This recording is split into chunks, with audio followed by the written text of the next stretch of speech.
સાથે સુરતની સૌપ્રથમ વાત કરવી છે, જ્યાં અશ્વિની કુમાર વિસ્તારમાં મોટી દુર્ઘટના સામે આવી છે। જી હા, એટીપી પ્લાન્ટની ટેન્ક ચેમ્બરમાં ઉતરેલા 4 જેટલા સફાઈ કર્મીના મોત નિપજ્યા છે। રતિ હાઉસમાં અંડરગ્રાઉન્ડ ટેન્ક ચેમ્બરની સફાઈ કામગીરી ચાલી રહી હતી અને સફાઈ કામગીરીમાં 4 જેટલા સફાઈ કર્મચારી સફાઈ કરવા માટે ઉતર્યા હતા। જો કે આ તમામ 4 સફાઈ કર્મીનું ગુંગળાઈ જવાના કારણે મોત નિપજ્યા હોવાની વિગતો સામે આવી રહી છે। ઝેરી ગેસ ગળતરની અસર અને તેના કારણે અંદર જ ફસાઈ ગયા સફાઈ કર્મીઓ। ફાયર વિભાગે તાત્કાલિક ચારેયને બહાર કાઢ્યા હતા। બહાર કાઢતા ડોક્ટરે તમામને મૃત જાહેર કર્યા છે। સેફટીના અભાવના કારણે મોત થયા હોવાની આશંકા સેવવામાં આવી રહી છે। સુરતમાં સવારની આ ઘટના છે, ખૂબ જ ગંભીર દુર્ઘટના, જ્યાં 84 ડેરીની બાજુમાં આવેલા રતિ હાઉસમાં વહેલી સવારે અંડરગ્રાઉન્ડ ટેન્ક ચેમ્બરની સફાઈ કામ કરવા માટે ઉતરેલા 4 જેટલા શ્રમિકો ઝેરી ગેસની અસરના કારણે અંદર જ ફસાઈ ગયા હતા। આ ઘટનાની જાણ થતાં ફાયર બ્રિગેડનો કાફલો ઘટના સ્થળે પહોંચ્યો હતો। તાત્કાલિક રીતે રાહત બચાવ કાર્ય શરૂ કરવામાં આવ્યું। જો કે યુદ્ધના ધોરણે કરાયેલા રેસ્ક્યુ ઓપરેશન બાદ 4 શ્રમિકોના મૃતદેહને બહાર કાઢવામાં આવ્યા। મૃતકોના પરિવારજનોમાં હાલ તો શોકનો માહોલ છે। ડોક્ટરે તમામ શ્રમિકોને મૃત જાહેર કર્યા, જ્યાં ડોક્ટરોએ 4ને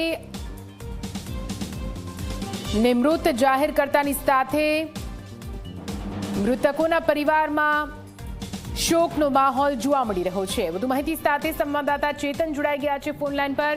ચેતન, ક્યારની આ ઘટના છે, ક્યારની આ ઘટના, કોણ હતા શ્રમિકો, અને સૌથી મોટી વાત, ફરી એકવાર એક નાની અમથી બેદરકારી અને તેના કારણે માસૂમોના, નિર્દોષોના જીવ જઈ રહ્યા છે, શું કોઈ કાર્યવાહી કરવામાં આવી રહી છે ત્યાં? ચેતન, જી બિલકુલથી જે ઘટના છે તે સુરતના અશ્વિની કુમાર વિસ્તારમાં આવેલા રતિ હાઉસની છે, જ્યાં વહેલી સવારે જે 4 જેટલા જે સફાઈ કામદારો છે તેમને એટીપી પ્લાન્ટની જે ટેન્ક છે તે ટેન્કમાં ઉતારવામાં આવ્યા હતા। ખાસ કરીને આ જે ચેમ્બર હોય છે તે કેમિકલનું હોય છે અને તેમાં 4 જે સફાઈ કામદારો છે તેને સફાઈ માટે ઉતારવામાં આવ્યા હતા, પરંતુ જે તે સમયે આ 4 જે કામદારો છે તેમને કોઈ પણ પ્રકારના સેફટીના જે સાધનો છે તે આપવામાં આવ્યા ન હતા।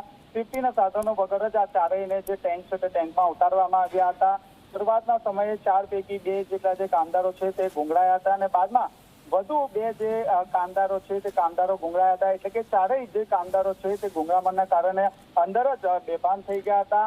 આ ઘટનાની જાણ થતાં જ કંપનીના જે સંચાલક છે તેમના દ્વારા ફાયર વિભાગને જાણ કરવામાં આવી હતી। ફાયર વિભાગની જે ટીમ છે તે ટીમ ઘટના સ્થળે પહોંચી હતી અને ટેન્કમાં ફાયર વિભાગના 6 થી 7 જેટલા જે કર્મચારીઓ છે તે વિવિધ જે સેફટીના જે સાધનો છે તે લઈને ઉતારવામાં આવ્યા હતા। 4 જે કામદારો છે તેમનું રેસ્ક્યુ ઓપરેશન હાથ ધરવામાં આવ્યું હતું અને તેમને ટેન્કથી બહાર કાઢવામાં આવ્યા હતા। ત્યારબાદ 108 મારફતે 4 જે કામદારો છે તેને સુરતની સિમેર હોસ્પિટલમાં ખસેડવામાં આવ્યા હતા, જ્યાં હાજર તબીબે સૌપ્રથમ 2 જેટલા જે કામદારો છે તેમને મૃત ઘોષિત કર્યા હતા। બાદમાં અન્ય જે 2 કામદારો છે તે ગંભીર હાલતમાં હતા, તેમને આઈસીયુ વિભાગમાં લઈ જવામાં આવ્યા હતા, પરંતુ સારવાર દરમિયાન આ બંને જે કામદારો છે તેમનું કરુણ મોત નીપજ્યું છે। હાલમાં જે મૃત્યુઆંક છે તે 4 પર પહોંચ્યો છે। 4 જે કામદારો છે તેમના કરુણ મોત નીપજ્યા છે। બીજી તરફ આ ઘટનાની જાણ થતાં જ અશ્વિની કુમાર પોલીસનો કાફલો ઘટના સ્થળે પહોંચી ગયો હતો અને હાલમાં જે કોન્ટ્રાક્ટર કોણ હતો તેની શોધખોળ હાથ ધરવામાં આવી છે, કારણ કે આ કોન્ટ્રાક્ટરની ગંભીર બેદરકારી ગણી શકાય। કારણ કે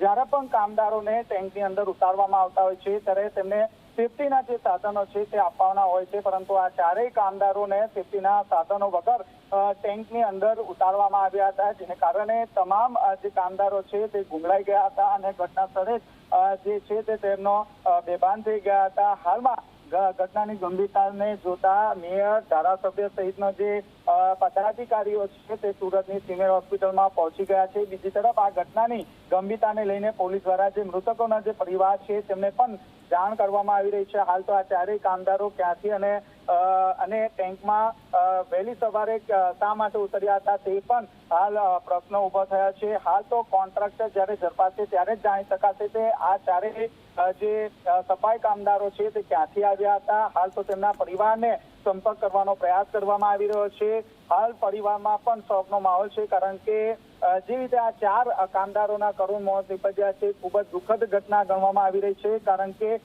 એક સાથે 4 કામદારો ટેન્કમાં ઉતર્યા હતા અને 4નું ગુંગળામણના કારણે મોત નીપજ્યું છે। ત્યારે પોલીસ સમગ્ર બનાવને લઈને વધુ તપાસ હાથ ધરી છે। જી બિલકુલથી ચેતન, અહીંયા સૌથી મોટો સવાલ એ થાય કે જ્યારે આ 4 કામદારોને એટીપી પ્લાન્ટની સફાઈ કામગીરી માટે નીચે ઉતારવામાં આવ્યા એ વખતે કોઈ એક્સપિરિયન્સ પર્સન, કોઈ સુપરવાઇઝર ત્યાં અવેલેબલ હતા કે કેમ કે એ તો સામે આવી ગયું કે સેફટીના જે સાધનો આમને પ્રોવાઈડ કરવા પડે, ઓક્સિજન માસ્કથી લઈને જે પણ જરૂરી વસ્તુઓ છે તે તો નથી આપવામાં આવી, પણ કોઈ સુપરવાઇઝર ત્યાં અવેલેબલ હતો કે કેમ, તેને લઈને કોઈ વિગતો મળી હોય તો ચેતન? જી બિલકુલથી વહેલી સવારની આ ઘટના છે. ખાસ કરીને જે ટેન્કની સાફ સફાઈ માટે સવારનો સમય પસંદ કરવામાં આવ્યો હતો. ચારેય જે કામદારો છે તે કામદારોને ઉતારવામાં આવ્યો હતો. જે તે સમયે અન્ય જે કામદાર છે તે ત્યાં હાજર હતો, પરંતુ તે બહારની સાઈડ ઉભો હતો અને આ ચારેય જે સફાઈ કર્મચારી છે તે કોઈ પણ સેફટીના જે સાધનો છે તે સાધનો વગર ટેન્કની અંદર ઉતર્યા હતા. શરૂઆતના સમયે બૂમાબૂમનો અવાજ આવ્યો હતો. ત્યારબાદ જે બહાર ઉભેલો જે અન્ય જે સફાઈ કામદાર છે તેને અંદર ટેન્કની અંદર જોયું હતું. જ્યાં ચારેય જે કામદારો છે તે બેભાન હાલતમાં હતા, જેને કારણે જે અન્ય જે કર્મચારી છે તેમના દ્વારા ફાયર વિભાગને આ અંગે જાણ કરવામાં આવી હતી, જેને કારણે ફાયર વિભાગની જે ટીમ છે તે ટીમ દોડતી થઈ હતી. ફાયર જે એક્સપિરિયન્સ ગણાતા જે ફાયર જવાનો છે જેઓ વિવિધ જે ઇક્વિપમેન્ટ સેફટીના જે સાધનો બિલકુલથી ચેતન, આપની પાસે આવીએ છીએ. અત્યારે આપણી સાથે વાત કરવા માટે મેયર માયાબેન માવાણી જોડાઈ ગયા છે. માયાબેન, આપનું સ્વાગત ZEE24 કલાકમાં. આપને કોલ કરવો પડી રહ્યો છે દુઃખદ વાત સાથે કે 4 જેટલા શ્રમિકો ETP પ્લાન્ટ સાફ કરવા માટે ઉતરે અને ઝેરી અસરના કારણે તેમનું મોત થઈ જાય. હજુ પણ આ પ્રકારની ઘટના, શું કે એક્શન લેવામાં આવી રહ્યા છે ત્યાં? આ જે પણ કાર્યવાહી થશે મને ખૂબ જ દુઃખ છે. મેં મારા શહેરના 4 મારા નાગરિકજનોને મેં ખોયા છે, એટલે પહેલા તો મને એ વાતનું ખૂબ જ દુઃખ છે. રતી જ્વેલર્સ ખાંડ બજાર પાસે ટાંકીમાં જે 4 લોકો ઉતરેલા અને સફાઈ માટે, એની મને જાણ 10:22 ફાયર વિભાગ દ્વારા થયેલી બેન. અને એ ફાયર વિભાગ દ્વારા જાણ થતા હું સ્થળ પર ગયેલી. ત્યાં જતા ફાયર વિભાગની ટાંકીમાંથી ફાયર વિભાગે રેસ્ક્યુ કરી 4 ને પ્રીમિયર હોસ્પિટલ પર રવાના કરી દીધેલા. પોલીસની પણ ટીમ હતી અને મેં કડક સૂચના આપી છે કે આ 4 જે મૃત થયા છે એ લોકોને, આ જે પણ લોકો જવાબદાર છે તેના પર કડક ને કડક કાર્યવાહી કરે, પૂરી માહિતી મેળવે, એની મેં સ્ટ્રિક્ટલી સૂચના આપી દીધી. મેમ, ઠીક છે, તમે સૂચના આપી દીધી, કાર્યવાહી થશે પણ ખરી, એ વાત પણ માની લીધી, પણ તમે કીધું કે તમે સ્થળ તપાસ કરી છે. તમે ત્યાં પહોંચ્યા તો તમે શું જોયું? સેફટીના સાધનો તમે ત્યાં જોયા ખરા? સેફટીના સાધનો સાથે આ મજૂરોને ત્યાં ઉતારવામાં આવ્યા હતા? આ ઘટના ઇન્ડસ્ટ્રીયલની છે અને ઇન્ડસ્ટ્રીયલની ટાંકી સફાઈ કરવા માટે એ લોકો 4 ઉતરેલા હતા. હા મેમ, ઉતરેલા હતા, પણ સેફટીના સાધનો સાથે ઉતરવા જોઈએ. ફાયર સેફટી વાળાને મેમ, ફાયર સેફટીની આમાં વાત જ નથી. જે પણ કોન્ટ્રાક્ટર હતો જેમણે પણ આ શ્રમિકોને અંદર ઉતાર્યા છે. બેન, હું ગઈ ત્યારે રેસ્ક્યુની કામગીરી ચાલુ હતી. બરાબર. બાકી આગળ કોઈ ઘટનાની મને તો આપે એ તપાસ કરી મેમ કે આ મોત કેમ થયા? એ ટાંકીમાં ઉતરવાથી આ જે ગેસ હતું એમાં જે લોકોના મોત થયા છે એવી મને ફાયર વિભાગ દ્વારા માહિતી મળી. બાકીની માહિતી મેં માંગી છે અને આ લોકોને પણ મેં સૂચના આપી છે, સ્ટ્રિક્ટલી સૂચના આપી છે. કેમ કે મેં મારા શહેરના બેન 4 જણ ખોયા છે, એટલે મને દુઃખ છે એ વાતનું. આશા રાખું મેમ ફરીથી આ પ્રકારની ઘટના સામે ના આવે, કેમ કે ગટરમાં સાફ કરતા, સફાઈ કરવા ઉતરતા એ શ્રમિકો હોય કે પછી આવી રીતે ETP પ્લાન્ટમાં સફાઈ કરવા માટે ઉતરતા શ્રમિકો પોતાના જીવના જોખમે ત્યાં અંદર ઉતરતા હોય છે.